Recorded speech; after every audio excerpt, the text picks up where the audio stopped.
Hey guys, so today we are in Hope Daily and we are in Esther chapter 5. So if you've been tracking along with us, then you'll know that in Esther chapter 4, Mordecai had been to Esther to tell her about the plan, Haman's plan to get rid of all the Jews, and so Esther had then decided and plucked up the courage to go to the king, and even though it might risk her life, she is going to take a big risk, and so this is the chapter that she does it. So we'll read in Esther chapter 5, and it says, "On the third day Esther put on her royal robes and stood in the inner court of the palace in front of the king's hall. The king was sitting on his royal throne in the hall, facing the entrance. When he saw Queen Esther standing in the court, he was pleased with her and held out to her his gold scepter that was in his hand. So Esther approached and touched the tip of the scepter. That effectively meant that the king was happy to see her and that her life was spared, that she didn't have to face death just by approaching the king. I mean, this is a pretty harsh kingdom if you could face death for just approaching the king, which is kind of crazy, really. And this really reminds us of the confidence and the boldness that we have before God, that we can stand and approach God in boldness and in confidence because of the blood of Jesus Christ, which washes us and purifies us. So we can now approach Him boldly, as it says in Hebrews. I think Hebrews chapter 10. Then the king asked, "What is it, Queen Esther? What is your request? Even up to half the kingdom, it will be given to you." So this king is really favourably disposed towards Esther. "If it pleases the king," replied Esther, "let the king, together with Haman, come together to a banquet I have prepared for him." "Bring Haman at once," the king said, "so that we may do what Esther asks." So the king and Haman went to the banquet Esther had prepared. As they were drinking wine, the king again asked Esther, "Now what is your petition? It will be given to you. What is your request? Even up to half the kingdom, it will be granted." So again, the king asks this question at the same time. "Hey Esther, what do you want, girl?"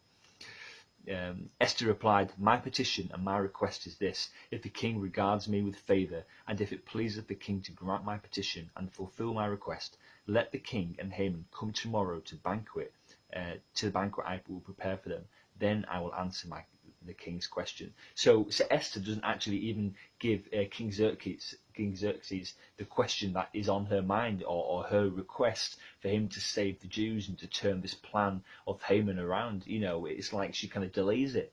And she says, "Oh, hang on a minute, I'm not going to ask him right now. I'm going to delay it by another day. I'm going to put on another banquet, and then I'm going to ask the question." Now, I guess there's various reasons why this might have happened.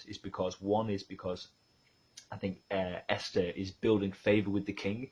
She's already favourably disposed by the king, and she's got a big request, and she's got a big question, kind of out of the ordinary, and she needs to make sure that that's going to land with success. And so she's building favour with the king. She invited him to one banquet. Hey, he's really pleased with that. Hey, okay, let's try another one. Build on that favour, kind of get into his good books, and kind of build up this favour that he has towards her. By inviting him to another banquet. So we can see that kind of Esther is, her intention to have influence is one of favour, is that she's building favour with the king. And this is contrasted with Haman in kind of the following passage, really. And also God might be kind of like, God might have been, stirring her heart or stirring her spirit, because by her delaying the banquet by a day meant that something else, another event could have taken place, as all part of this story. So God's provident hand, which you'd have heard tons by now, is all over this story, and actually her delaying it by a day only increased that and made the story even juicier. So we can note that Esther's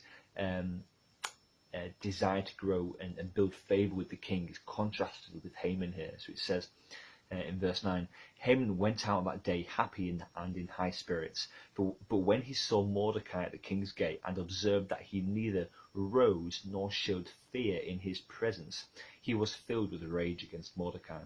Nevertheless, Haman restrained himself and went home. Calling together his friends and Zeresh's wife, Haman boasted to them about his vast wealth, his many sons, and all the ways the king had honoured him, and how he had elevated him above the other nobles and officials.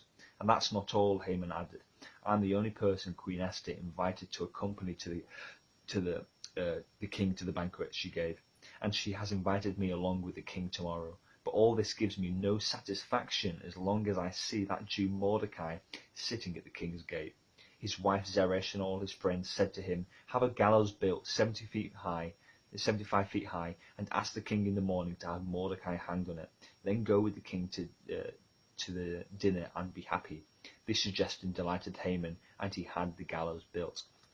Now, if you notice something quite different about Haman and the way that he exerted his influence, or the way that he kind of like expressed his influence, was one of fear, not of favour, is that he went out from the king's palace and he wanted to see everybody rise and to stand in fear of him, in fear of his authority, in fear of all that he had, you know. And he went home and he boasted to his wife and he boasted to his friends, and his life was one big boast about how much blessing he had, or how rich he had, or how many sons he had, or how much the king liked him. You know, his intention for having an influential life was one of fear and power and dominion over people, rather than of favour. And so really we see this contrast between Esther, who walks in favour, and Haman, who walks in fear. And and both have influence. And you might have known and have seen leaders or managers or people of influence can use their influence in both ways. One, from a position of favour and blessing and favour in people's eyes, and one from a position of fear, that they are authoritative. And maybe that's even you this morning, that you use your position of authority and influence for one of those things. And it's like in this passage, God is saying, hey, if you're in a position of power and authority and leadership, you do that from a place of favour. We seek to build favour in people's life, to be interested in their life, to serve them, to win them over, to win them as friends, to win them in relationship and in love and in respect, not out of fear and authority, to exert your own preferences and opinions, and to get your own way because you have the power to make it so. We need to make sure that in all that we do in life, we seek to build favour and not to create fear, or to lead with or to lead by creating fear in other people's lives. So that's just an encouragement to you this morning, to ask, okay, who are you building favour with?